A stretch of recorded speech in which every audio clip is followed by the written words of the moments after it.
We're not getting the pre-trib rapture. That's when a lot of people are going to fall down because they're going to think, oh, I was supposed to get raptured out of here. My pastor told me I was leaving before all this hit. You're not. Sorry to tell you. You've been lied to. We're going to find out the hard way. Jesus said what? That he would raise us up the last day. When does the rapture happen? And immediately after the tribulation of those days, not before. So God didn't promise us that we would not go through persecution from the enemy. This is where they made a mistake. Some people thought the final trial, fire, the tribulation period, the 7-year period. They've always said, "Oh, that's all the wrath of God, and we're not delivered to God's wrath." No. That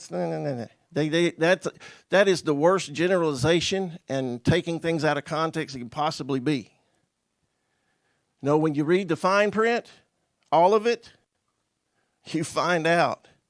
No, it's not all the wrath of God happening. In fact, the most terrible of his wrath happens on the last day, the last trumpet, the 7th vial of wrath is when all the nations fall, all the mountains are brought down, all the islands are moved out of their place, all the cities of the nations are destroyed in one day. That's the day.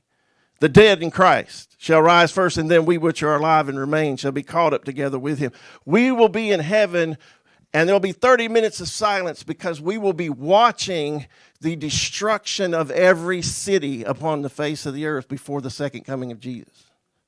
We will have the marriage supper of the Lamb with him, and then we're going to mount up on horses to ride with him right back down here to the Battle of Armageddon. And those are going to be the soldiers from all over the world that have taken the mark and follow the Antichrist, and they're going to be there to fight Jesus when he returns. And guess what? We know the end of the story is they lose in a big way. So you're either going to be found in the valley of Megiddo somewhere,